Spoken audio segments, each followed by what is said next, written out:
नमस्ते सभी दर्शकों को, हार्दिक अभिनंदन और हार्दिक प्रणाम सभी को। आज के इस कार्यक्रम को हम प्रारंभ करते हैं मंत्र पाठ के साथ। सभी अपने हाथों को जोड़ लेंगे नमस्ते की मुद्रा में, आंखों को कोमलता से बंद कर लेंगे, गहरे लंबे श्वास।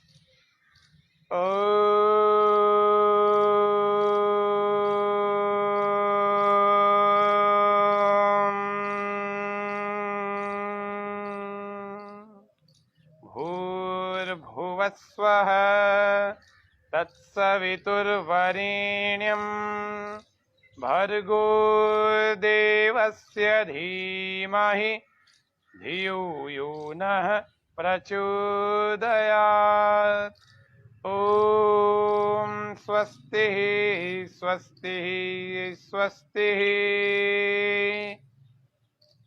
आज सभी दर्शकों को मैं सूचना कल तो दी थी और आज सबको मैं बता दूं कि हमारे इस योग व स्वास्थ्य के 94वें कार्यक्रम में 94th एपिसोड में हमारे साथ उपस्थित हैं आदरणीय डॉक्टर धीरज जी उपाध्याय। मैं आपका बहुत तहे दिल से यहाँ हार्दिक अभिनंदन करते हुए मुझे प्रसन्नता हो रही है कि आज के इस कार्यक्रम में सब दर्शकों को स्वामी न्यूज के ये प्रथम लाइव प्रतिदिन का होता है। तो दर्शकों को आयुर्वेद से संबंधित सामान्य जानकारी जो नहीं है, जिसके कारण से वो रोज बीमार हो जाते हैं, वो सामान्य जानकारी हम सभी दर्शकों को हो जाए। तो आदरणीय वैद्य जी जो एमडी हैं, आयुर्वेद के चिकित्सा अधिकारी हैं, अजमेर के ही नागबाई हॉस्पिटल में आप जो है सेवारत हैं राजकीय आयुर्वेदिक चिकित्सालय में।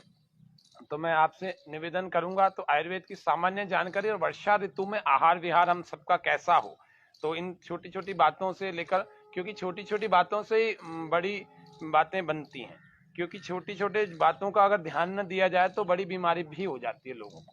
तो इसीलिए आप सबके लिए आयुर्वेद के कुछ ऐसे टिप्स जो सामान्य जानकारी के रूप में होंगे और जिनको आप प्रतिदिन ध्यान रखेंगे तो आप बीमार कम पड़ेंगे, औरों से कम बीमार पड़ेंगे। तो ये बहुत अच्छी उपलब्धि होगी। बाकी चीजें योग के आसनों को, प्राणायाम को करके आप ठीक हो सकते हैं। कुछ आयुर्वेद की बातों का ध्यान रख के कुल मिला के आपका शरीर और मन दोनों स्वस्थ होंगे तो निश्चित रूप से आपके लिए ये धरती, ये संसार के इस वसुंधरा के सुखों का भोग कर सकेंगे। क्योंकि वेद में कहा है वीर भोग्या वसुंधरा। तो वीर व्यक्ति या स्वस्थ व्यक्ति ही इस संसार के, इस पृथ्वी के सुखों का भोग कर सकता है। तो यही उद्देश्य हम सबका है। तो मैं पुनः निवेदन करूंगा आदरणीय वैद्य जी से कि हम सभी दर्शकों को लाभान्वित करें आयुर्वेद की सामान्य जानकारी से।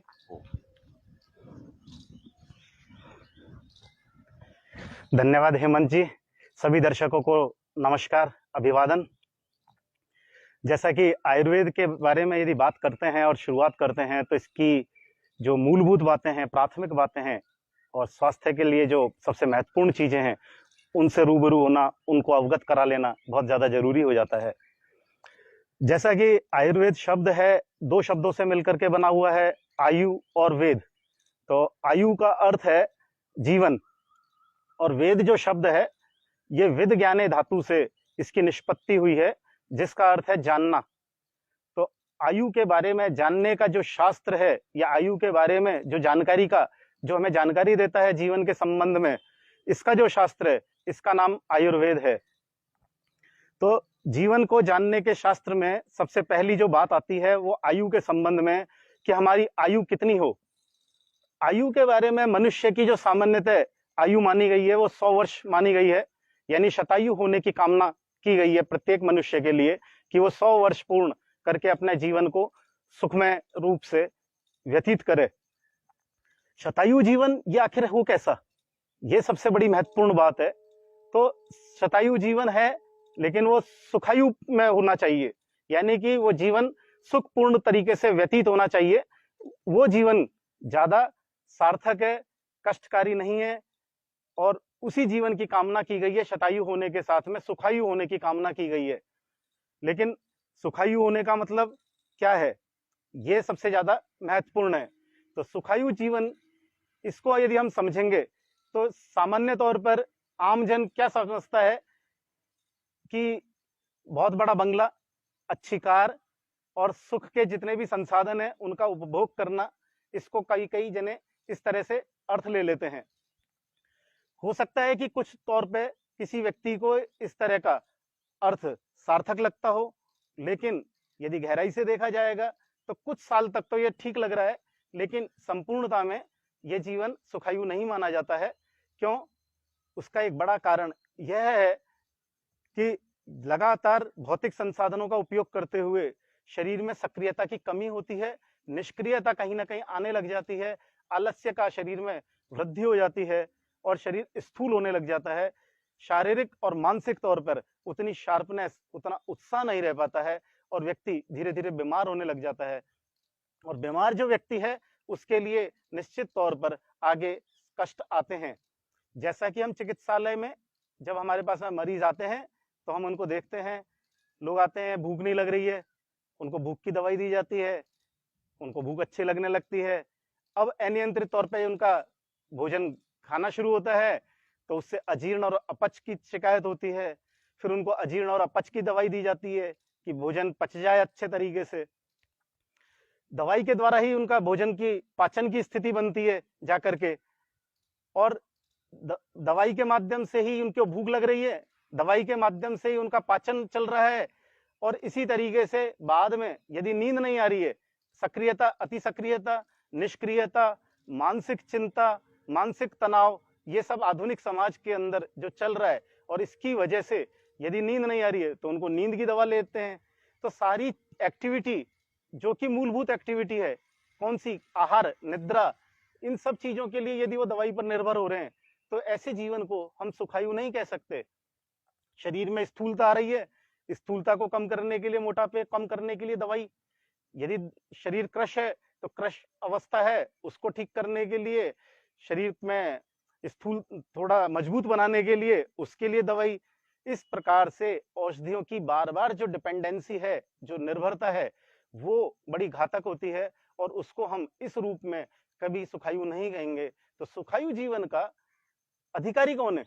किस व्यक्ति को सुख कहेंगे कि इसका जो जीवन है या इसकी जो आयु है वो सुखायु के रूप में कही जा सके? तो बिल्कुल स्पष्ट है कि जो व्यक्ति स्वस्थ है, शरीर के तौर पर स्वस्थ है, मन के तौर पर स्वस्थ है, आत्मा उसकी शांत है, इन सब, आत्मा खुश है, मन खुश है, प्रसन्न है, उसको हम सुखायु कहेंगे। और इसके लिए आयुर्वेद में जो बताया गया है, स्पष्ट किया गया है, वो बताया गया है कि सम दोष है, सम अग्निश्च, सम धातु मल क्रिय है, प्रसन्न आत्मेंद्रिय मन स्वस्थ इत्यभिधीयते। यानी कि शारीरिक जो दोष हैं, कौन से, वात पित्त कफ, इनकी अवस्था कैसी रहे, समान रहे, साम्य अवस्था रहे। यदि इन दोषों की अवस्था यदि अधिक हो जाती है, यदि ये अधिक हैं तो इनकी अधिकता से होने वाले रोग होंगे, और यदि वात पित्त कफ इनकी स्थिति यदि न्यून हो जाती है तो दोषों की न्यूनता से उत्पन्न होने वाली व्याधियां व्यक्ति को कष्ट देंगी। तो सम दोष है, शारीरिक दोष वात पित्त कफ, और मानसिक दोष सत्व रज तम, इन तीनों की, इन सभी की सत्व रज तम त्रिविध मानसिक दोष, त्रिविध शारीरिक दोष, इनकी साम्य अवस्था शरीर के लिए, आरोग्य के लिए बहुत आवश्यक है। सम दोष है, इसके बाद आता है सम अग्नि। जो मनुष्य की जठराग्नि है वो पाचन के लिए पूरी तरह से उत्तरदायी है, और उसी के द्वारा जो भी हम भोजन करते हैं उसका सम्यक रूप से पाचन होता है। तो जठराग्नि का समान रूप से अवस्थित होना बहुत अति आवश्यक है मनुष्य के स्वास्थ्य के लिए। यदि किसी भी व्यक्ति का जठराग्नि यदि बहुत ज्यादा बढ़ी हुई है तो वो जो भी खाता है कुछ घंटे में ही उसका पाचन हो जाएगा और उसको पुनः फिर भूख लगेगी। तो इस रोग को भस्मक रोग की संज्ञा आयुर्वेद में दी गई है। भस्मक रोग में व्यक्ति को बार बार भूख लगती है, वो बार बार बहुत सारा भोजन करता है और वो भोजन बहुत ही जल्दी उसको पच जाता है। इससे उसको फायदा नहीं होता। आहार खाने का जो फायदा है, जो लाभ है, वो किस रूप में है कि आहार से हमें ऊर्जा मिले, हमें ताकत मिले और उस ऊर्जा का हम संरक्षण कर सकें, और वो ऊर्जा हमारे जीवन में, हमारे जीवन के जो उपयोगी कार्य हैं उनको लगाने में वो काम है। भस्मक रोग में जो व्यक्ति बार बार खा रहा है उससे उसके शरीर को पुष्टि नहीं मिल रही है और उससे उसको ताकत नहीं मिल रही है, शरीर फिर भी दुर्बल है। तो भस्मक रोग में जठराग्नि का अधिक हो जाना ये बड़ा पहलू होता है, ये बड़ा कारण होता है। जठराग्नि का अधिक बढ़ना ये भी स्वास्थ्य के लिए बढ़िया नहीं है। अग्नि का जो मंद हो जाना, अग्नि का मंद विशेष तौर पर बहुत सारे रोगों को जन्म देता है, और जितने भी रोग हम जो देख रहे हैं, चाहे वो अजीर्ण है, अपच है, ज्वर की स्थिति है, प्रतिशय है, कास है, हालांकि इनके अलग अलग अन्य कारण भी होते हैं, लेकिन जठराग्नि मंद होने की वजह से प्रमेह, स्थूलता, मेदस्विता, बहुत सारे रोग हैं जो इसके कारण से होते हैं। तो अग्नि मंद होना इसका भी एक बड़ा कारण है, और अधिकतर ये अग्नि मंद ग्रीष्म ऋतु में भी हो जाती है, वर्षा ऋतु में भी होती है, लेकिन ऋतु में जो हो रही है ये एक ऋतु का सामान्य और प्राकृतिक प्रभाव होता है। तो समदोष, सम अग्नि, सम धातु, शरीर जो बना है वो 7 धातुओं से बना है। रस, रक्त, मांस, मेद, अस्थि, मज्जा और शुक्र, जो हमारी धातु हैं ये समान रूप से यदि शरीर में अवस्थित हैं तो शरीर न तो स्थूल है, न कृश है, शरीर बलवान है, बहुत तेजी सक्रिय है, निष्क्रिय नहीं है, आलस्य नहीं है, ऊर्जा से भरपूर है। तो ऐसी जो अवस्था की है कल्पना, यदि इस तरीके से यदि स्वास्थ्य के नियमों का पालन करते हुए व्यक्ति अपने जीवन को संयमित तौर पर बिताता है तो धातुएं, सप्त धातुएं समान अवस्था में रह सकती हैं। और यदि जिन जिन धातुओं की वृद्धि यदि शरीर में हो जाती है तो उन धातुओं की वृद्धि से उत्पन्न होने वाले जो रोग हैं वो हमें कष्ट देते हैं। तो हमारा जो प्रयास है वो यह रहना चाहिए कि धातुएं न तो बढ़ें और न घटें। यदि रस, रक्त, मांस, मेद, अस्थि, मज्जा, शुक्र अपने परिमाण में, अपने जो उनका वास्तविक स्थिति है उससे यदि वो घटती हैं तो उसकी न्यूनता से, उसके न्यूट्रिशन की जो कमी है, उसकी जो पोषकता की कमी है, उससे मनुष्य को संघर्ष करना पड़ेगा, और उन न्यूनता जन्य पोषण की जो व्याधियां हैं उससे व्यक्ति ग्रसित हो जाएगा। तो इस स्थिति में भी वही सिद्धांत है कि सम्यक स्थिति सबसे ज्यादा महत्वपूर्ण है धातुओं के संबंध में। दोष के बाद में, अग्नि के बाद में धातु, और इसके बाद में आता है मल क्रिया, वो समान अवस्था में रहनी चाहिए। तो जो मल क्रिया है, मूल रूप से जो 3 प्रकार के जो मल हैं, पुरीश, स्टूल, यानी कि जो शौच आदि किया जाता है प्रातःकाल, वो, दूसरा यूरिन यानी कि मूत्र, तीसरा स्वेट, स्वेद, पसीना, इसका जो निष्क्रमण है, इसकी जो अवस्था है ये भी सम्यक रहनी चाहिए। यदि किसी कारण से यदि बार बार मल प्रवृत्ति होती है तो अतिसार, डायरिया, डिसेंट्री, जो कि वर्षा ऋतु में बार बार देखने को मिलती है, तो इस तरह की स्थिति में मल की हीनता आती है, बल कम हो जाता है, शरीर में बल क्षीण हो जाता है, और व्यक्ति के बहुत सारे सॉल्ट मल के द्वारा बाहर हो जाते हैं, और जिसकी वजह से उसको दौर्बल्यता प्रतीत होती है। मूत्र प्रवृत्ति यदि बार बार होती है तो किडनी से संबंधित वृक्क रोग जो होते हैं उस, या मूत्राशय जनित जो रोग हैं, उनसे संबंधित जो रोग हैं वो व्यक्ति को होते हैं।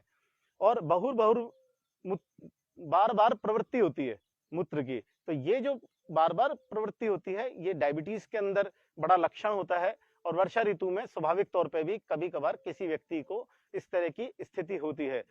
यदि ये सामान्य तौर पर वर्षा ऋतु का है तो ये रोग नहीं है, लेकिन मल की क्रिया है, यह जो क्रिया है यह भी सम्यक रूप में होनी स्वास्थ्य का परिचायक है, और अधिक या न्यूनत होने से मलों की प्रवृत्ति का असम्यक होना रोग प्रवृत्ति का बड़ा सूचक है। शारीरिक दोषों की दृष्टि से यदि हमने बात करी स्वास्थ्य को देखने के लिए, तो सम दोष, सम अग्नि, सम धातु, मल क्रिय, यह बिल्कुल शारीरिक अवस्था को दिग्दर्शन कराता है। लेकिन बात आती है मानसिक स्वास्थ्य की, तो उसके लिए बहुत स्पष्ट कहा है कि प्रसन्न आत्मेंद्रिय मनः स्वस्थित्यभिधीयते, यानी कि जिस व्यक्ति की आत्मा, इंद्रिय और मन यदि प्रसन्न है तो वो व्यक्ति पूरी तरह से स्वस्थ कहलाएगा। संपूर्ण स्वास्थ्य के लिए परिकल्पना शारीरिक और मानसिक दोनों के संयुक्त होने पर की जाती है। तो स्वास्थ्य के लिए एक संपूर्ण परिभाषा बताई गई है, और ये जो स्वस्थ व्यक्ति है ये सुखायु का उत्तराधिकारी है। इस व्यक्ति को हम कह सकते हैं कि इसका जो जीवन है, शतायु की जो कामना की गई है सुखायु होने के साथ में, इस तरह के स्वस्थ व्यक्ति के लिए की गई है। और हमारा ये प्रयास होना चाहिए कि हम सभी जने इस प्रकार की स्वस्थ आयु को जीवन यापन करें। सबसे जो महत्वपूर्ण बात है कि 100 वर्ष तक जीना, दवाइयों के सहारे जीना, रोग युक्त होकर के जीना, दूसरों के सहारे पर जीना, ये शायद किसी को भी अच्छा नहीं लगेगा। अब बात आती है कि मनुष्य जो स्वस्थ रहे उसके लिए क्या आवश्यक है। तो उसके कैसा रूप में व्यक्ति को स्वस्थ होना चाहिए ये अभी बताया गया है, लेकिन स्वस्थ रहने के लिए हमारे प्रयास क्या होना चाहिए। प्रयास ये होना, और हमें बीमारी ना आए, रोगों से हम मुक्त रहें, तो इसके लिए जरूरी है कि हमारा प्रतिरक्षा तंत्र वो बहुत मजबूत हो।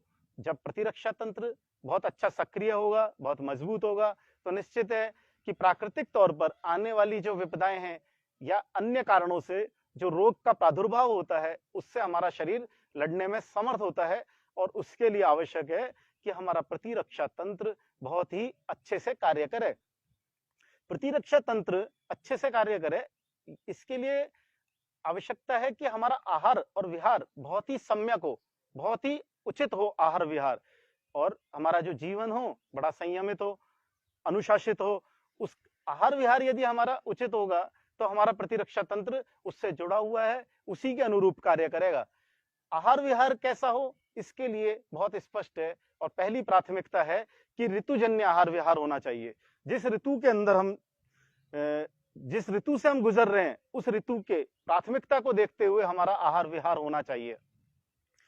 तो जो बात है कि हमारा प्रतिरक्षा तंत्र मजबूत हो, इसके लिए भी आयुर्वेद में बहुत ही सुंदर तरीके से बात कही है कि स्वस्थस्य स्वास्थ्य रक्षणम।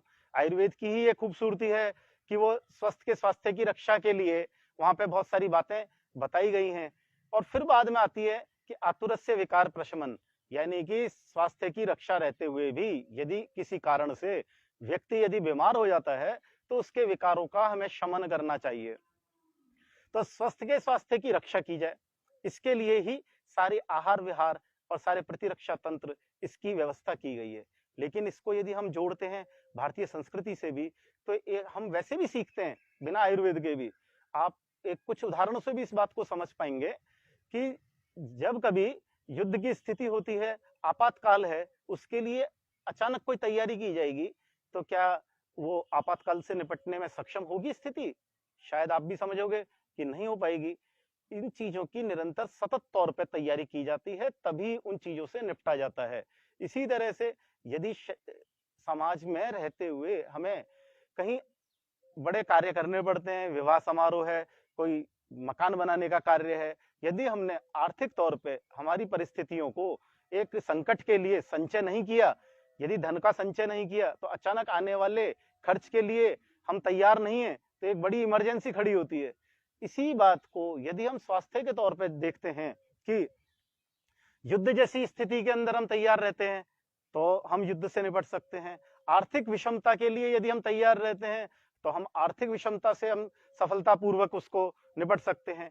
इसी तरह यदि परिस्थिति स्वास्थ्य के संबंध में है और विषम परिस्थिति यदि हमारे पास में नहीं आए, क्योंकि हम सामाजिक प्राणी हैं, कई बार रात्रि में किसी कारण से जगना हुआ, दिन के अंदर बहुत लगातार काम करना हुआ, विपरीत मौसम के अंदर हमें घूमना हुआ, इन सभी किसी कारण से, कारणवश, इच्छावश नहीं, इच्छावश किया है वो तो प्रज्ञापराध कहलाएगा, लेकिन यदि हमने किसी कारणवश हमारे अति आवश्यक कार्यों को निपटाने के लिए यदि हम बहुत ज्यादा व्यस्त रहे, ऐसे वक्त में, या फिर पूरी जगह संक्रमण फैला हुआ है, बहुत बड़ी महामारी फैली हुई है और उससे निपटने में बहुत लोगों को समस्याएं आ रही हैं, तो वही लोग सफलतापूर्वक उस परिस्थिति का सामना कर पाएंगे जिनका शरीर में इम्यूनिटी सिस्टम बहुत मजबूत है, जिनका शरीर बहुत मजबूत है, और साथ में उसके लिए इंद्रियां, ज्ञानेंद्रिय, उनका मनोबल संपूर्ण रूप से सभी चीजों की उसमें मजबूती की आवश्यकता है। तो जो हमारा प्रतिरक्षा तंत्र या इम्यूनिटी सिस्टम, जिसकी आज बहुत ज्यादा चर्चा चल रही है, आपको पता ही है कि अभी जो बड़ी महामारी 2019 में भी रही थी, 2020 में भी रही थी, हालांकि इसकी चर्चा बाद में की जाएगी, लेकिन इन प्रतिरक्षा तंत्र पे ही सारी चीज फोकस्ड थी। सारा सिस्टम जो था वो इम्यूनिटी सिस्टम पर डिपेंड था, चाहे वो वर्ल्ड के अंदर एलोपैथी का था या आयुर्वेद का था। निश्चित तौर पे सिम्टोमेटिक ट्रीटमेंट किए गए, वो सभी पैथीज में किए गए, लेकिन मूल रूप से मनुष्य के इम्यूनिटी सिस्टम को बिल्डअप करने के लिए सारी प्रक्रिया अपनाई गई। वो प्रक्रिया यदि पहले भी अपनाई गई जाए और बाद में भी भविष्य में अपनाई जाए तो व्यक्ति अपने जीवन में अन्य रोगों से बच सकता है। तो स्वास्थ्य की सुरक्षा के लिए पहली जो प्राथमिकता बता रहा था वो है ऋतुजन्य आहार विहार। तो अभी जो ऋतु चल रही है ये चल रही है वर्षा ऋतु। तो वर्षा ऋतु का जो आगमन है वो ग्रीष्म ऋतु के पश्चात है। ग्रीष्म ऋतु में व्यक्ति वैसे ही बहुत ज्यादा तापमान से संतप्त होता है, पीड़ित होता है, और उस वक्त उसकी जठराग्नि मंद होती है पहले से ही। जब वर्षा ऋतु के अंदर 4 मास जो कहे हैं, ग्रीष्म वर्षा शरद तीनों में 4-4 मास हैं। वर्षा ऋतु का जो 4 मास का जो काल है, इसमें जो पहला मास है और अंतिम मास है, ये स्वास्थ्य के लिए ज्यादा कष्टकारी होता है।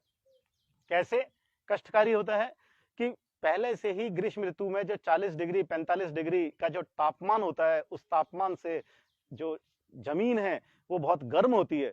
ऐसे वक्त में जब बहुत ज्यादा एक लंबे समय के व्यतीत होने के बाद में जब वर्षा आती है, तो तप्त भूमि पे जो पानी पड़ता है उससे जो भाप बनती है, बफारा होता है, उष्णता फैलती है, और जब वायु बंद होती है, उस समय वायु का चलन नहीं होता है, तो एक बहुत ज्यादा उमस पैदा होती है, व्यक्ति को बहुत ज्यादा पसीना आता है और अम्लता पैदा होती है, जठराग्नि और मंद पड़ जाती है, शरीर में बेचैनी पैदा होने लगती है। तो इस वजह से अजीर्ण, अपच, क्योंकि जठराग्नि मंद है, और जब जठराग्नि मंद है तो उससे संबंधित व्याधियां होने की संभावना रहती है। और बाहर का वातावरण भी इस तरह का होता है जहां पे बहुत ज्यादा उमस हो गई है, ह्यूमिडिटी ज्यादा हो जाती है, तो व्यक्ति को शारीरिक तौर पर कष्ट महसूस होता है। और ऐसे में मंद जठराग्नि की वजह से शरीर में पसीना अधिक आने की वजह से डिहाइड्रेशन की समस्या आती है, अपच की समस्या आती है, मंदाग्नि जनित जो व्याधियां हैं उसके होने की पूरी संभावना रहती है। इसी तरह से जो मैंने कहा था कि वर्षा ऋतु का जो अंतिम मास है उसमें भी व्याधियां ज्यादा कष्ट देती हैं, क्योंकि उस समय संपूर्ण वर्षा होने से जितने भी पोखर, तालाब, नदी के जो स्रोत हैं वो भर चुके होते हैं, और बहुत सारे कीट, जीवाणु, वायरस और जितने भी अन्य जो जीव हैं वो उनका प्रादुर्भाव होता है, और उनके उत्पत्ति से संक्रमण फैलता है, और शारीरिक व्याधियां वो अलग तरह की होती हैं। रक्तजन्य व्याधियां होती हैं, रक्त विकार जन्य व्याधियां होती हैं, जिसमें त्वचागत बीमारियां, अजीर्ण, त्वचागत बीमारियां इस तरह की होती हैं। ब्लड डिसऑर्डर पैदा होने लग जाते हैं, खुजली, ईचिंग होना, एक्जिमा होना, इस तरह की व्याधियां वर्षा ऋतु के अंतिम मास में देखी जाती हैं। साथ ही अनेक वायरल और वायरस के जो इफेक्ट होते हैं उनकी वजह से इन्फ्लुएंजा यानी कि फ्लू, इस तरह की व्याधियां बहुत होती हैं। अनेक प्रकार के ज्वर यानी कि मलेरिया ज्वर, क्योंकि मच्छरों की तादाद बहुत ज्यादा हो जाती है, अनेक प्रकार के मच्छर भी पैदा होते हैं। जिस तरह से पिछले कुछ सालों के अंदर देखा गया था कि स्वाइन फ्लू भी हुआ था, डेंगू भी हुआ था। तो इन कारणों से जो वर्षा ऋतु के अंतिम जो स्थिति होती है वो व्याधि के रूप में यदि सामने आते हैं कुछ, तो मलेरिया है, विषम ज्वर है, ज्वर की अनेक स्थितियां हैं जिसमें स्वाइन फ्लू, डेंगू, त्वचागत बीमारियां, इस तरह की बीमारियां सामने आती हैं। हमें इस तरह की जो बीमारियां होती हैं, एक जब बादल ज्यादा बढ़ जाते हैं, उमस ज्यादा हो जाती है, और बादलों के इससे आमतौर पर सुना होगा कि जो हमारे घर में बुजुर्ग हैं उनको जॉइंट पेन की समस्या ज्यादा होती है, गठिया बाय, तो उस समय स्रोत अवरोध हो जाता है, और स्रोत अवरोध होने की वजह से संधियों में जकड़न पैदा होती है, और इस कारण से जॉइंट पेन बहुत ज्यादा होते हैं।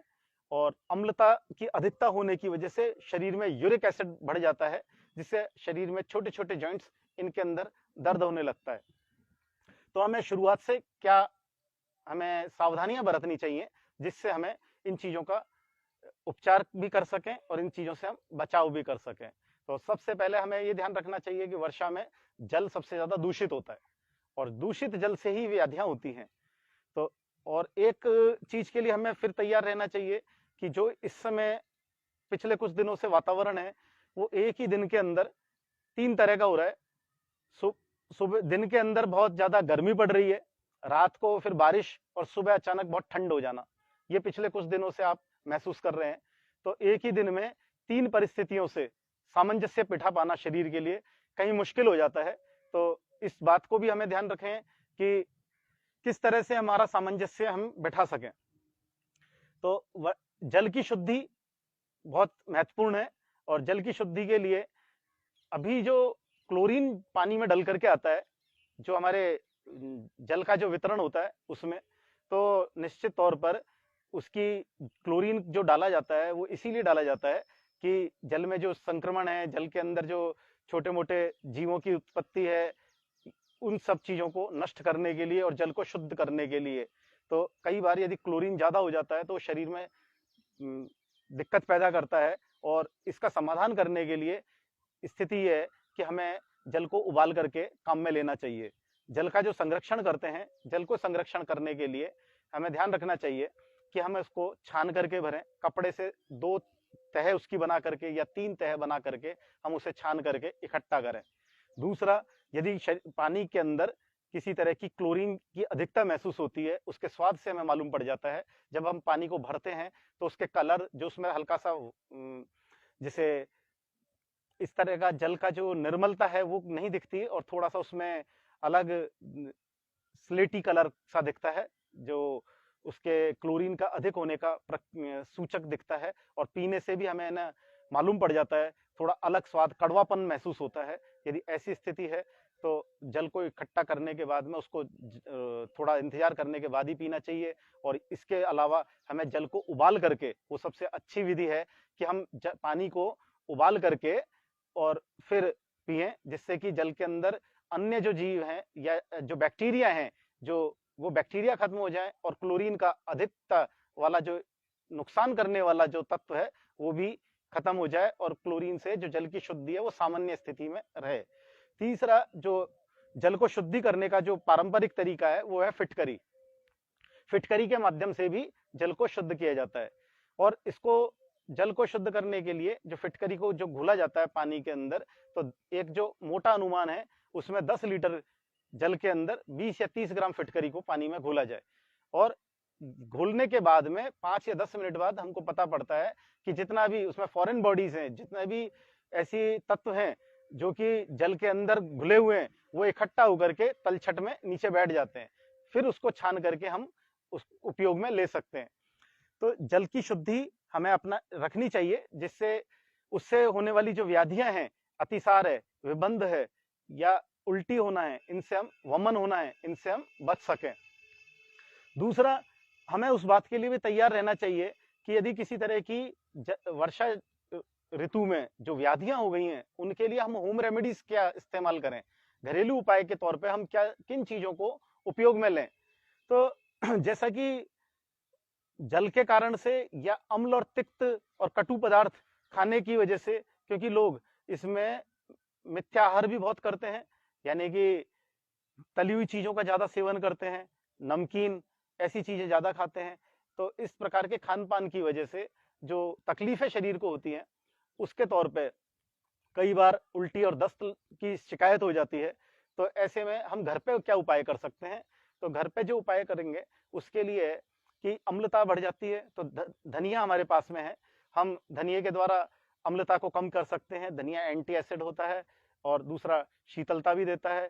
तो ज्यादा तीक्ष्ण पदार्थों को खाने से, ज्यादा कटु पदार्थों को खाने से जो शरीर में तीक्ष्णता और अम्लता इसकी जो अधिकता हो जाती है, इस अधिकता को न्यूट्रलाइज करने के लिए, इसको न्यून करने के लिए शायद प्रत्येक घर में धनिया होता है। सूखा धनिया भी काम में लिया जा सकता है, और जो ताजा धनिया जो कि सब्जी में उपयोग में लिया जाता है उसको भी काम में लिया जा सकता है। काम में लेने का जो तरीका है, सूखा धनिया को इसका पाउडर बना करके और उसमें मिश्री मिला करके काम में लिया जा सकता है। और धनिया और जो मिश्री है इसका उपयोग जहां उष्णता को कम करता है, अम्लता को कम करता है, और साथ में ही अतिसार को रोकने में भी बहुत उपयोगी है। क्योंकि धनिया ग्राही है, ग्राही का मतलब है संग्रहित करता है, जितने भी सीक्रेशंस हैं उनको जाने से रोकता है। तो इसकी यदि मात्रा ली जाती है तो लगभग 3 से 5 ग्राम धनिया और मिश्री। धनिया और मिश्री के अलावा सौंफ भी हमारे पास में आसानी से उपलब्ध होती है। सौंफ और मिश्री को भी इस रूप में काम में लिया जा सकता है। यदि किसी व्यक्ति को शुगर है या मीठा उसको अच्छा नहीं लगता है तो केवल सौंफ को भी या केवल सिर्फ धनिये को या दोनों को मिला करके सौंफ और धनिये का इस्तेमाल हम अतिसार के अंदर कर सकते हैं। साथ में एसिडिटी में भी इन दोनों चीजों का उपयोग किया जा सकता है। और यदि हमारे पास में धनिया जो कि सब्जी में डाला जाता है ताजा पत्ती वाला, उसको हम पेस्ट के रूप में भी उपयोग में लेते हैं, और इसका उपयोग अनेक बीमारियों में किया जा सकता है। इसमें फूड पाइप की शुरुआत में ही जो अल्सरेटिव कंडीशन हो जाती है और GRED यानी कि गैस्ट्रिक रिफ्लैक्स ईसोफेगस डिजीज, जिसमें अम्लता ऊपर की तरफ आती है, आमाशय भोजन को ऊपर की तरफ फेंकता है। तो ऐसी कंडीशन के अंदर जो धनिये का हमने सिर्फ पेस्ट बनाना है, मैं चटनी शब्द नहीं कह रहा हूं, चटनी कहते ही उसमें अन्य चीजें जैसे नमक, उसमें हरी मिर्च, उसमें लाल मिर्च, कोई जने लहसुन डाल देंगे, तो जितने भी कटु और तीखे पदार्थ हैं या तीक्ष्ण पदार्थ हैं वो चटनी कहते ही उसमें डाल दिए जाएंगे, इसलिए मैंने चटनी शब्द का इस्तेमाल नहीं किया है। तो धनिये का पेस्ट बना लें, धनिये का पेस्ट बना करके, और जिनको पूरे दिन भर इस तरह की स्थिति रहती है उनको ये करना चाहिए कि दिन भर एक एक चम्मच यानी कि लगभग 4 से 5 ग्राम पेस्ट उसको निगल लें, स्वेलो कर लें, ऊपर से पानी पी सकते हैं। तो इस तरह से बार बार कुछ घंटे में बार बार यदि धनिया का उपयोग किया जाएगा तो जो भोजन नली है, जो फूड पाइप है, उसमें किसी तरह से अम्लता की अधिकता की वजह से जो उसमें उसको क्षति पहुंची है भोजन नली को, और उसमें अम्लता की वजह से कई बार जैसे यदि बात करते हैं तो माउथ कैविटी में कई बार छाले हो जाते हैं, गले में छाले हो जाते हैं, गले के अंदर तीक्ष्णता महसूस होने लगती है, और कई बार आमाशय के अंदर, स्टमक के अंदर पेप्टिक अल्सर डेवलप हो जाता है। और जब पेप्टिक अल्सर डेवलप हो जाता है यानी कि आमाशय व्रण की स्थिति होती है, ऐसी स्थिति में व्यक्ति को खाली पेट जलन होने लगती है। और ये सारी चीजें जो होती हैं, ये मौसम को देखते हुए लोग बहुत तीखा खाते हैं, बहुत चटपटी चीजों का सेवन करते हैं, और यदि लगातार इस तरह यदि कभी कभार चटपटी और तीखी चीजें खाई तो हो सकता है इतना नुकसान नहीं करती है कोई चीज, क्योंकि कभी कभी हमारे शरीर के अंदर ऐसी चीजों को खाने पर उनको पचाने की क्षमता होती है।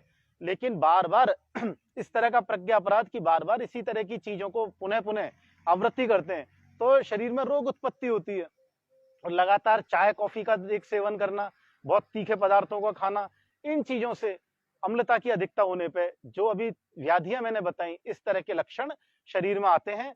तो इनके लिए कई बार हमारे पास ऐसी स्थिति नहीं है कि तुरंत जाकर के कोई दवाई लाएं, और यदि हमारे पास में यदि दवा मौजूद है तो अच्छा है कि हम औषधि ले सकते हैं, मेडिसिन ले सकते हैं।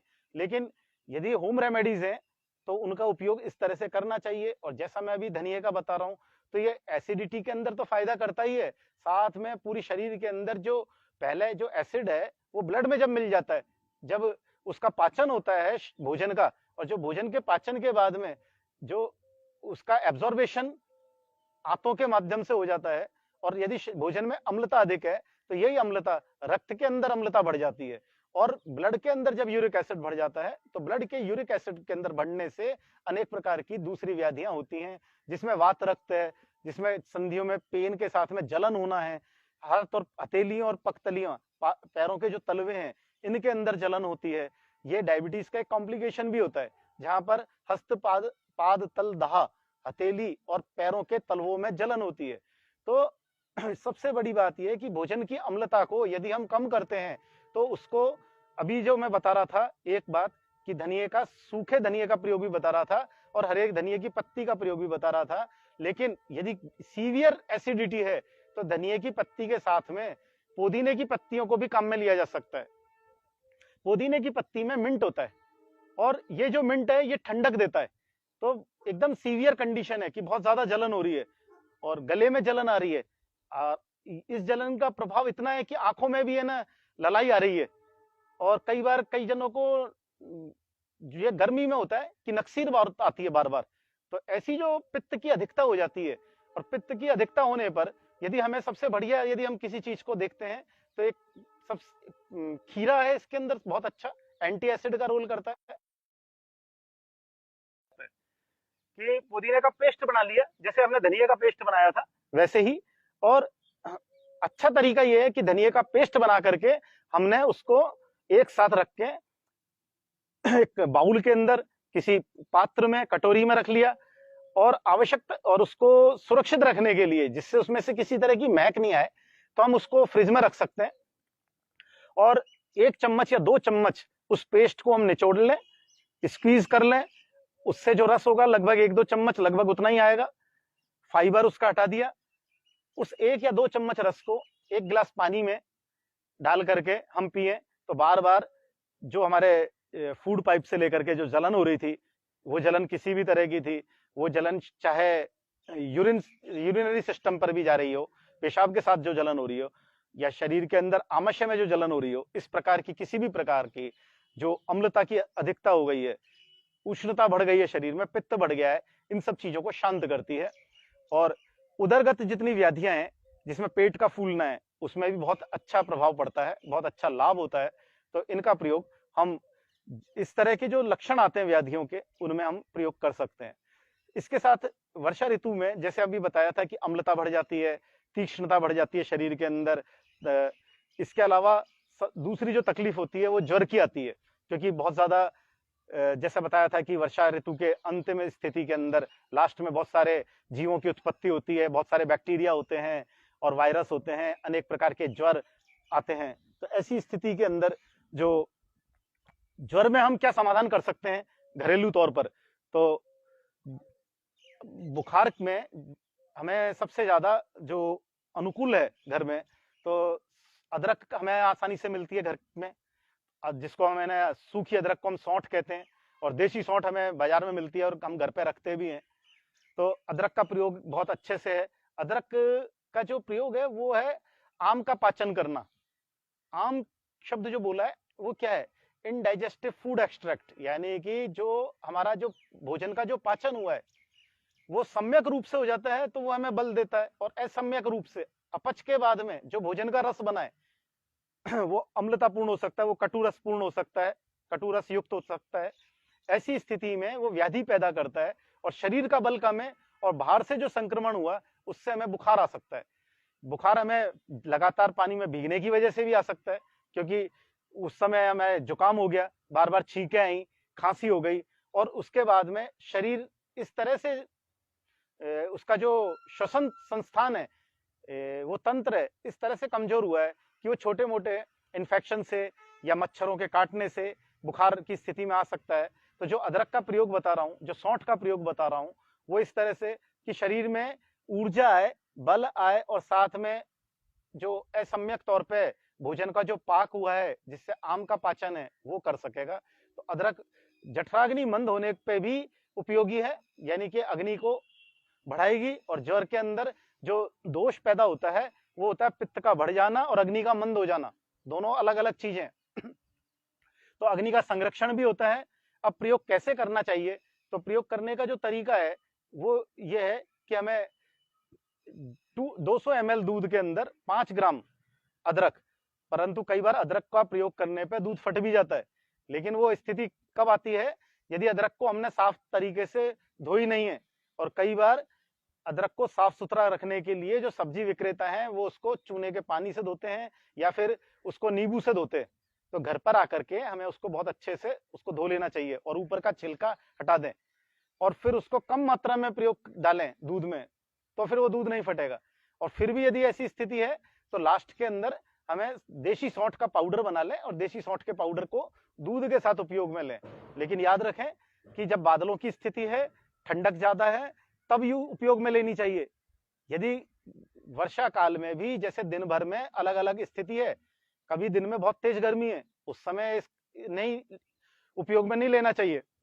जब बहुत ज्यादा ठंडक महसूस हो रही है उस समय लेना चाहिए।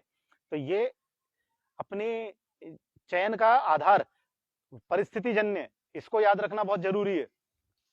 यानी कि कितना भी बड़ा सर्वश्रेष्ठ अच्छा नुस्खा है, लेकिन उसका गलत उपयोग हमें दिक्कत पैदा कर सकता है।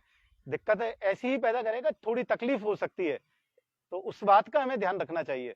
तो सौंठ का प्रयोग हमें खाने के बाद में बनने वाले अजीर्ण के रूप में भी कर सकते हैं। यदि हमने खाना खा लिया और कफ यदि हमें पैदा हो रहा है, भोजन में कफजन्य चीजें हैं, हालांकि दही वगैरह इस समय नहीं खाना चाहिए, अभी मैं इसके बारे में बताऊंगा। लेकिन यदि किसी कारण से गलती से किसी ने दही खाया है, भोजन में चिकनाई ज्यादा है और उसकी वजह से कफ की प्रतीति हो रही है, तो भोजन के बाद में थोड़ा सौंठ का पाउडर आधा चम्मच भोजन करने के आधा या पौन घंटे बाद थोड़े से गुनगुने पानी से ले लिया जाए, तो भोजन के बाद में अजीर्ण की स्थिति या भोजन बहुत देर तक स्टमक में होल्ड रहता है, यानी कि उदर के ऊपरी हिस्से में 4-4 घंटे तक, 3-3 घंटे तक खाना भारीपन के तौर पे बना रहता है। सांस लेने में दिक्कत आती है, भोजन बहुत धीरे से पाचन होता है, यानी कि हम इसको ये समझ सकते हैं कि मेटाबॉलिक रेट बहुत स्लो हो जाती है। तो ऐसी जिनको परिस्थिति पैदा होती है पाचन की, उनके लिए ये है कि भोजन को पचाने के लिए, अजीर्ण से बचने के लिए अदरक का और सौंठ का प्रयोग किया जा सकता है। इसमें कुछ दर्शकों के प्रश्न आ रहे हैं। मुकेश कुमार जी हैं, एक लिख रहे हैं कि विटामिन B12 को कैसे बढ़ाएं 34 साल की उम्र में।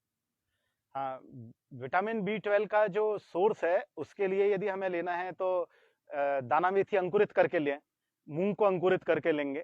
तो जितने भी हमारे पास में मूंग है, मोठ है, सोयाबीन है, इनमें प्रोटीन होता है और अंकुरित करने के बाद में विटामिन B12 का ये सोर्स होता है। साथ में कच्चा पनीर का प्रयोग करें। कच्चे पनीर का प्रयोग करने के लिए ये है, उसका तरीका जो बढ़िया तरीका है वो ये है, अंकुरित हमने मेथी कर ली, थोड़ा सा मूंग को अंकुरित करें, क्योंकि ये पचने में, इनमें प्रोटीन होता है, प्रोटीन पचने में थोड़ा कठिन होता है, इस बात को ऐसे समझा जाए। तो इसको सरल करने का तरीका यह है कि इसको अंकुरित कर लिया, अंकुरित करने से अच्छी तरह से पचेगी। और जैसा कि मालूम है कि और चीजों के मुकाबले मूंग सुपाच्य है और दाना मेथी और भी सुपाच्य है, ये तो विबंध को भी दूर करती है और विबंध को दूर करने के साथ में शरीर को ताकत भी देती है। अंकुरित होने के बाद में गुणों की और अधिक वृद्धि होती है।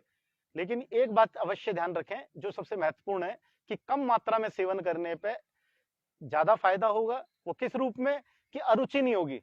कोई भी व्यक्ति जब इनकी शुरुआत करता है तो बड़े उत्साह से करता है और ये सोच के करता है कि जितने भी शरीर को, स्वास्थ्य को बढ़ाने वाले या बल की वृद्धि करने वाली जो चीजें हैं उनको अच्छे से उपयोग में ले। लेकिन ज्यादा मात्रा में उपयोग में लेने से अरुचि होने का खतरा हो जाता है और अरुचि होने के बाद में क्या होता है, व्यक्ति 2 दिन, 5 दिन, 10 दिन करने के बाद में उसको बंद कर देता है। तो इससे बचने के लिए यह है कि कम मात्रा में उपयोग करें, पहली बात। दूसरा जो मैं बता रहा था कि अंकुरित मूंग करें, थोड़ा सा दाना मेथी को अंकुरित करें, या किसी दिन मूंग किसी दिन दाना मेथी। इसके साथ में हम थोड़ा सा टमाटर काम में ले सकते हैं, थोड़ा सलाद के तौर पे खीरा उसमें मिला दें जिससे वो मुंह को खुश्क नहीं करे। सबसे बड़ी बात क्या है, ये चीज मुंह को खुश्क कर देती है, तो मुंह में खुश्की नहीं आए और एक स्वाद भी थोड़ा सा बनेगा। और B12 टमाटर में भी होता है, इसलिए थोड़ा सा टमाटर का उपयोग करें। थोड़ा जल का अंश खीरे से प्राप्त करेंगे। थोड़ा सा ये जिन लोगों को थोड़ा कुछ सॉल्ट उसमें डाल सकते हैं जो कि रुचिकारक होगा। काली मिर्च एपिटाइटर के तौर पे काम करेगी, थोड़ा सा उसमें काली मिर्च डालें। और भी उसको पुष्टिकारक बनाना है तो कच्चा पनीर जो है उसको क्रश कर, उसको थोड़ा घिस लें, घिस करके कच्चे पनीर को उसमें डालें। और कुछ उसमें चाहे तो आप फ्रूट डाल सकते हैं, जैसे एप्पल है, इस समय जो सबसे बढ़िया फल आ रहा है वो नाशपाती, नाग, स्वास्थ्य के दृष्टिकोण से, तो उसके छोटे छोटे पीस वो भी डालें। और विशेष जो यदि ध्यान रखने की बात है वो ये है कि इन छिलकों को हटा दें फलों के, क्योंकि पहले था जब है ना ऑर्गेनिक खाद होती थी तो ये छिलके सहित खाना फाइबर के दृष्टिकोण से है ना अच्छा माना जाता था और तब प्रमोट किया जाता था कि छिलके सहित फलों को खाना चाहिए, क्योंकि उस समय गोबर की और नीम और गौमूत्र इन सबसे जो निर्मित जैविक खाद होती थी उससे खेती बाड़ी होती थी और उससे उत्पन्न होने वाले जो फल हैं, उससे उत्पन्न होने वाला जो अन्न है वो हम ग्रहण करते थे। तो ये जो सिद्धांत था वो उस समय की जो खेती बाड़ी है उससे उत्पन्न होने वाले फलों के संबंध में था। लेकिन अब जो पेस्टिसाइड्स का यूज होने लगा है तो बचाव के लिए और थोड़ा सा व्यवसायिकता के तौर पे फलों को चमकाने के लिए और फलों को है ना जल्दी पकाने के लिए जो चीजें यूज हो रही हैं, जिस तरह के केमिकल्स यूज हो रहे हैं, तो ये थोड़ा सा है ना विशेष सावधानी बरतने की जरूरत है कि उनके जो छिलके हैं उनको हम हटा लें। और तो जो हमारा जो अंकुरित जो नाश्ता है जिसमें हमने थोड़ा पनीर को भी शामिल किया है और फलों को हम जो इसे शामिल कर रहे हैं, तो उसमें हमारे छिलके हटा लें और छोटे छोटे पीस उसको भी डालें। और यदि इसको और भी अच्छा करना है थोड़ी किशमिश डाल दें तो वो स्वादिष्ट भी हो जाएगा और ज्यादा अच्छा उपयोगी होगा। एक दर्शक का प्रश्न है, उल्टी को तुरंत कैसे रोका जाए? उल्टी, नक्सीर, एक दर्शक और पूछ रहे हैं कि हिचकी और लगातार छींकें आती हैं। हाँ। ये 4 प्रश्न आ गए अलग अलग लोगों के, उल्टी, नक्सीर, हिचकी और लगातार छींकें। देखो उल्टी की जो बात हुई थी तो ये पहले देखा जाएगा कि किस कारण से है ना उल्टी हो रही है। तो पहला जो सामान्य मोटे तौर पर कारण होता है वो अजीर्ण होता है, सबसे बड़ी बात ये है। तो और चलो हम सावधानी की तो बाद में बात बताते हैं। सबसे जो इम्पोर्टेंट है कि उसको कैसे रोका जाए, तो घरेलू तौर पे यदि हमें उसको रोकना है तो अभी जैसा मैं बता रहा था कि बार बार उल्टी में पुदीने के पत्तों का जो रस है वो दिया जाए। दूसरा है इलायची। इलायची आपके मूड को ठीक करती है। और सबसे बड़ी बात है, वमन के अंदर जो उल्टी है होती है, जिसको हम वमन कहते हैं, इसमें सबसे ज्यादा मन खराब हो जाता है अजीर्ण की वजह से, तो उसको मन को भी ठीक किया जाता है। और जो इलायची है उसमें सेरोटोनिन हार्मोन सीक्रेट करने की एक तत्व होता है। तो इलायची को उबाल करके उसके पानी को 10 ml 5 ml कम मात्रा में दें, क्योंकि स्टमक उसको होल्ड नहीं कर रहा है। एक बड़ी इंपॉर्टेंट बात जो ध्यान रखनी है कि आमाशय किसी चीज को होल्ड नहीं कर रहा है, इसीलिए वो उसको ऊपर फेंक रहा है। और जब ऊपर फेंक रहा है तो हमें क्या करना है कि बहुत कम मात्रा में कोई चीज देनी है, चाहे वो औषधि है। यदि हम पुदीने का रस दे रहे हैं, कितना दे रहे हैं, 5 ml, यानी कि 1 चम्मच के आसपास। फ्रिक्वेंटली दें, बार बार दें, थोड़ा थोड़ा दें, जिससे वो उल्टी रुके। तो उसके लिए हमें देना है घरेलू तौर पे जो बता रहा हूं मैं। इलायची हमने लिए कितनी, 5 से 10 दाने, 250 ml पानी, उसको हमें बॉईल करना है। इतना बॉईल करना है कि वो 50 ml रह जाए। जब छानने के बाद में वो 50 ml है, उसको हम 5-5 10-10 ml बार बार देंगे, थोड़ा थोड़ा देंगे। पुदीने के ताजा पत्ती का जो रस निकाला है हमने, वो भी 5-5 ml हर आधा पौन घंटे में देंगे बार बार। दूसरा, इसके अंदर जो आहार द्रव्य तो बाहर निकला ही है, साथ में जल की मात्रा भी बाहर निकल गई है। तो हमें जो बाद में जो भोजन देना है वो लिक्विड ही देना है, यानी कि नींबू पानी। नींबू पानी में उसमें नमक नहीं मिलाएं, नमक मिलाने से उल्टी हो सकती है दोबारा। नमक उत्क्लेश करता है कफ का, और उल्टी होने की संभावना बढ़ जाएगी। तो अतिसार में भी ये बात का ध्यान रखा जाता है। अतिसार में ऐसी स्थिति नहीं होती है कि नमक वहां पे नुकसान कर रहा है, लेकिन यहाँ पे उल्टी के अंदर नमक नुकसान कर जाता है। तो जब ट्रीटमेंट की बात करते हैं तो इलायची और ये दे सकते हैं, जैसा भी बताया, पुदीने के पत्ते का रस, यानी कि पुदीने का स्वरस, धनिये का स्वरस, दूसरा ये भी दिया जा सकता है। और यदि हम बात करते हैं घरेलू उसमें, तो अमृत धारा 2 बूंद 3 बूंद से ज्यादा नहीं देनी है। तीसरा, यदि दवाइयों की बात करते हैं तो दवाइयों के तौर पे कुछ दवाइयां पेटेंट मेडिसिन होती हैं, एलादीवटी दी जा सकती है। वमन रोकने के लिए छर्दी रिपूरस आता है, वो दे सकते हैं। और चरक कंपनी का वोमिटैब सिरप आता है, तो वो 5 ml वो भी दिया जा सकता है। तो सबसे बड़ी बात तो ये है कि अजीर्ण नहीं हो, उस बात का ध्यान रखा जाए। वमन के बाद दूसरी चीज पूछ रहे थे आप कि हिचकी आना। हिचकी आना का यदि हम पहले कारण जान लें तो सीधी सी बात है कि डायफ्राम का इरिटेशन होता है। स्टमक बार बार किसी चीज को है ना फेंकता है ऊपर, तो वमन होती है। और डायफ्राम के अंदर इरिटेशन होता है, यानी श्वसन संस्थान और पाचन संस्थान के बीच में जो एक हिस्सा होता है मसल्स का, जो डायफ्राम कहलाता है, और उसमें जब इरिटेशन होता है तब बार बार हिचकी आती है। तो ऐसी हिचकी का कई बार कारण होता है कि इरिटेशन करने वाली जब चीजें जब हमारे सेवन में आ जाती है, कई बार किसी को धूम्रपान की वजह से आता है, किसी को तंबाकू खाने के कारण से आ जाता है, किसी को जर्क लगने से होता है, कई बार खाने की जो बहुत ज्यादा कटु तीखा और बहुत चिकनाई युक्त भोजन, बहुत अजीर्ण की स्थिति होना, और असम्यक स्थिति में लेटना, यानी कि पोस्चर बहुत ज्यादा गड़बड़ा जाना, बहुत ज्यादा कॉफी पीना। तो इस तरह की जो परिस्थिति आती है, तब ऐसी स्थिति बनती है कि बहुत हिचकी आ रही हैं। तो हिचकी आने पर भी जो वमन का ट्रीटमेंट होता है, जो उल्टी का ट्रीटमेंट होता है, वो ही ट्रीटमेंट काम आता है, वही सावधानियां काम आती हैं हिचकी रोकने के लिए। तो हिचकी रोकते वक्त किसी भी रूप में हमें ध्यान रखना चाहिए कि गर्म चीजें नहीं देनी है। सबसे पहली बात तो ये, चाय कॉफी जो तीखी चीजें हैं वो देने से बचें। दूसरा, खाना देने से बचें। ये बात वमन के जो उल्टी के जो पेशेंट हैं, या जिसको उल्टी हो रही है और जिसको हिचकी हो रही है, इन दोनों बातों पे ध्यान दें कि थोड़ी देर बाद जैसे रोग ठीक हो रहा है, तो ऐसे में जल्दी खाना के लिए प्रोत्साहित ना हो करें कि कुछ खाने के लिए दे दें। यहाँ पे खाना जहर हो जाएगा, जहर होने से मतलब है रोग को बढ़ाने वाला हो जाएगा। तो ये बात ध्यान में रखनी है कि हिचकी के मरीज को भी आपको धनिया का स्वरस देना है। हिचकी के मरीज को भी आपको बार बार इलायची का उबला हुआ पानी, मुलेठी, इसमें बहुत अच्छा काम करती है, क्योंकि मुलेठी के अंदर जो तत्व है इसमें ग्लिसराइज्ड होता है, जो कि पित्त को शांत करता है उल्टी में। और इसमें पित्त को शांत करने वाले जो द्रव्य हैं उनका उपयोग करना चाहिए। तो मुलेठी को भी उबाल करके दें, और हिचकी के अंदर तो मुलेठी को चूसने के लिए दिया जाए, जो उसका रस धीरे धीरे जब भोजन नली से जहाँ आमाशय में जाएगा, डायफ्राम पे इसका सकारात्मक असर होगा, उसका इरिटेशन शांत होगा, उस पर अच्छा असर आएगा। इलायची, सौंफ और मिश्री इसको चूसने के लिए दें, क्योंकि बहुत हल्का हल्की मात्रा के अंदर जो स्वरस है इसका, वो भोजन नली के द्वारा जाकर के इसके इरिटेशन को, इसकी अति सक्रियता को शांत करेगा, क्योंकि यहाँ पे डायफ्राम अति सक्रिय हो गया है, उसको शांत करना जरूरी है। तो ऐसी स्थिति में मुलेठी को चूसना भी जरूरी है, उपयोगी रहेगा। और साथ में मुलेठी को उबाल करके उसको चाय की तरह पीना। चाय की तरह पीने का मतलब है धीरे धीरे पीना, चाय की तरह गर्म पीने के लिए नहीं कह रहा हूँ, गर्म पीने से फिर वही दिक्कत आ जाएगी। चाय उबाल, मुलेठी को उबाल ले, ठंडा करें। उबालने का तरीका, 5 ग्राम इसका यवकुट चूर्ण या 5 ग्राम पाउडर, इसको 1.5 कप पानी में उबालें। जब 1 कप रह जाए तो ठंडा हो जाए, ठंडा होने पे इसको धीरे धीरे पिएं। और यदि हिचकी के अंदर एक बात है कि ये लगातार एक लंबे समय तक चलती है, तो पूरे दिन इस तरह का पानी पिएं। इलायची और मुलेठी का उबाल करके पानी पूरे दिन भर पिएं, तो इसमें बहुत फायदा होगा। उल्टी और हिचकी, इसके बाद क्या पूछ रहे हैं?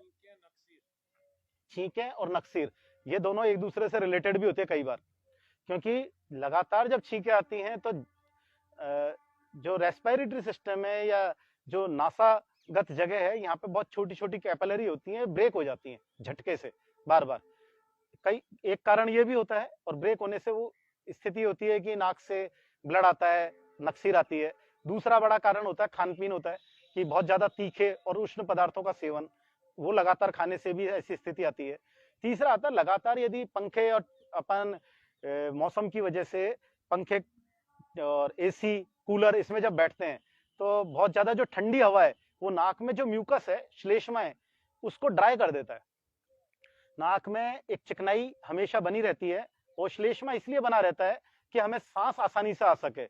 और जब ये म्यूकस ठंडी हवा से, जो ट्रैवलिंग के दौरान भी होता है कि यदि लगातार बाइक चला रहे हैं तो हवा की वजह से कफ शुष्क हो जाता है, पंखे की वजह से कफ शुष्क हो जाता है, एसी में बैठने से कफ खुश्क हो जाता है, नाक में खुश्की आ जाती है। ऐसी कंडीशन में भी कई बार छींक आने पे नक्सीर आ जाती है। तो इन दोनों के अंदर एक सामान्य, एक कॉमन चीज है, वो क्या है कि नाक में चिकनाई बनी रहनी चाहिए, मॉइस्चर बना रहना चाहिए। इसलिए जो प्रावधान है वो किया गया है नस्य का। नस्य का अर्थ है कि नाक में चिकनाई को लगाना। कभी कभार रोग की वजह से लगाते हैं, उसको कहते हैं मर्श, और प्रतिदिन लगाते हैं स्वास्थ्य संरक्षण के लिए, उसको कहते हैं प्रतिमर्श नस्य। तो इसमें जो हम उपयोग में लेते हैं वो सामान्य तौर पर तेल का प्रयोग किया जाता है, और कई औषधि युक्त तेल भी आते हैं, मेडिकेटेड ऑयल भी आते हैं। तो हमें क्या करना चाहिए? 50% हम रिकवर हो सकते हैं इसमें चिकनाई को अप्लाई करके, नस्य का प्रयोग करके। इसमें जो सामान्य जो तरीका है वो ये है, हम तिल का तेल भी काम में ले सकते हैं, हम सरसों का तेल भी काम में ले सकते हैं, हम बादाम का तेल भी काम में ले सकते हैं। इसको ड्रॉप के तौर पे भी डाला जा सकता है, लेकिन ड्रॉप के तौर पे जब ये हम डालते हैं तो दिक्कत ये होती है कि वो अचानक आपके नाक के जो अंतिम जगह है वहां पर जाकर के वो टच होता है, और कभी कभी इरिटेशन हो जाता है। तो इसलिए आप उंगली से अप्लाई कर सकते हैं, नाखून आपके कटे हुए हों, और फिंगर इंडेक्स ये डिप करें ऑयल के अंदर। डिप करने के बाद उसको अच्छी तरीके से दोनों साइड में लगाएं, दोनों नेस्ट्रल्स में लगा के उसको इनहेल करें, अच्छी तरह से खींचें, जैसे अनुलोम विलोम करते हैं उसी तरीके से, जिससे ऑयल जो आपने नासा रंध्र में लगाया है, इसकी जो म्यूकस मेम्ब्रेन है, जो नासा की अंदरूनी जो दीवार है, इस पे जो अप्लाई किया है वो अंदर तक खींचा जा सके। इस तरीके से नाक को ड्राई होने से बचाया जाएगा। अब तिल का तेल है वो सामान्य तौर पर इसमें चिकनाई बनाए रखेगा। सरसों का जो तेल है वो थोड़ा कटु होता है, तीक्ष्ण होता है, तो वो अंदर तक चले जाता है उसकी कटु और तीक्ष्णता की वजह से, लेकिन और स्रोतों को खोल देता है अंदर तक है, आपका जो स्रोतावरोध है वो खुल जाएगा, लेकिन कई बार इसकी वजह से छींक आ जाती है। तो जिन व्यक्तियों को जो तीखा लगता है और जिनको इससे थोड़ा अच्छा नहीं लगता है, परेशानी होती है, वो सरसों का तेल उपयोग में नहीं लें। और जो इसके अभ्यासी हैं, जिनको इस तरह का परेशानी नहीं आती है, वो सरसों का तेल उपयोग में ले सकते हैं। और जो सर्वश्रेष्ठ है वो बादाम का तेल इस पे लगाएं, वो पोषण भी बहुत अच्छा सा करता है। नाक बहुत स्मूथ रहेगी, पूरे दिन भर किसी तरह का जो बाहर के वातावरण में डस्ट है, डर्ट है, स्मोक पार्टिकल है, जो हमारे सांस के द्वारा जाते हैं, वो इस चिकनाई पे लग जाती है। इस चिकनाई को लगाने का उपयोग यही है, जिससे छींकों से एक बचाव हो जाता है। छींक आने का जो बड़ा कारण है वो है कि बाहरी वातावरण में किसी तरह का डस्ट पार्टिकल, स्मोक पार्टिकल सांस के साथ में जब आता है और वो अंदर तक पहुंच जाता है रेस्पिरेटरी सिस्टम में, तो वो इरिटेशन ला करके छींकें पैदा करता है। तो प्रिकॉशनरी हमको क्या करना है, नाक में ऑयल अप्लाई करना है। साथ में जब वातावरण ठंडा होता है तब भी हमें छींकें आती हैं। वातावरण में जब ठंडक है और जब छींक आ रही है तो हमें हमारे बचाव के लिए जो घर पे उपयोगी चीजें हैं वो तुलसी है, गिलोय है, मुलेठी है। मुलेठी हम ला करके घर पे रख सकते हैं, तो तुलसी गिलोय भी हम ला करके रख सकते हैं। घर पे जो मिलने वाली सुलभ चीज है वो अदरक और सौंठ का प्रयोग भी है, लेकिन शरीर की प्रकृति के हिसाब से सौंठ और अदरक का प्रयोग कम मात्रा में करें। यदि किसी को गर्मी ज्यादा लगती है और उसको छींक आ रही है तो तात्कालिक तौर पे तो दिया, लेकिन कम मात्रा में दें। और इसको हम पाउडर के रूप में भी दे सकते हैं, चाय और दूध के साथ में भी दिया जा सकता है। चाय का जो मैंने शब्द लिया वो उन लोगों के लिए जो कभी नहीं पीते, तो उनके लिए औषधि का काम करती है, मेन बात ये है। लेकिन दूध के साथ दिए जाने पर छींकों में भी बहुत उपयोगी है, क्योंकि पोषण भी देती है, साथ में शरीर में ऊर्जा रखती है। और यदि दवाई के तौर पर यदि हम दे रहे हैं तो लक्ष्मी विलास रस का उपयोग किया जाता है, जो कि बहुत अच्छा है। सितोपलादी चूर्ण, इसका भी छींकों के अंदर और प्रतिशय और श्वसन संस्थान के अंदर जो तकलीफें होती हैं उसमें भी उपयोग किया जाता है। और कच्ची हल्दी जो सीजन में आती है, तो कच्ची हल्दी भी छींकों के अंदर बहुत अच्छा सा फायदा करती है। रेस्पिरेटरी सिस्टम में इसका भी बहुत ज्यादा उपयोग होता है। और एलर्जिक जो छींकें हैं, क्योंकि इसमें एंटी हिस्टामिन गुण होता है हल्दी में, तो हल्दी में जो एंटी हिस्टामिन गुण होता है इस वजह से वो छींकों में बहुत फायदा करती है। इसके बाद बहुत हृदय से आभार अभिनंदन करता हूँ, धन्यवाद प्रकट करता हूँ कि उन्होंने आज के इस 94वें कार्यक्रम में हमें योग व आयुर्वेद की इस प्रकल्प को, जो कि स्वामी न्यूज के द्वारा पिछले 1 वर्ष से चला रहे हैं, योग व आयुर्वेद नाम का एक बहुत सुंदर कार्यक्रम आपके समक्ष कितने समय से, लंबे समय से चल रहा है। इसमें प्राकृतिक चिकित्सा, इसमें आयुर्वेद, इसमें एक्यूप्रेशर और योग तो मुख्य रूप से है। कैसे हम स्वस्थ रहें, इसका हम प्रयास दिन प्रतिदिन करते रहते हैं। तो आप हमारे इस कार्यक्रम में, स्वामी न्यूज़ की इस पहल में, योग व स्वास्थ्य की पहल में आपका भी सभी दर्शकों को लाभ मिला, इसके लिए हम फिर से आपका बहुत बहुत धन्यवाद करते हैं और आशा करते हैं कि आगे भी आपका इस अमूल्य समय जो है समाज के लिए, जो लाइव कार्यक्रम के रूप में हम देते हैं, इसमें आप कभी कभी पधारते रहेंगे और हमारे इस शो की, इस कार्यक्रम की गरिमा को बढ़ाते रहेंगे। तो आप सभी दर्शकों का, स्वामी न्यूज़ का जो टेक्निकल टीम है उनका और आदरणीय वैद्य जी का, सबका मैं हृदय से धन्यवाद, कृतज्ञता प्रकट करता हूं और आज के कार्यक्रम को यहीं पर पूरा करता हूं। कल फिर 6:30 बजे इस योग व स्वास्थ्य के कार्यक्रम में लेंगे। तब तक शांति पाठ के साथ इसको विसर्जन करते हैं। ओम शांति शांति शांति, सर्वेभ्यो नमः। सभी तब तक करें योग, रहें निरोग, स्वस्थ रहें, प्रसन्न रहें और कार्यशील रहें। ओम शम।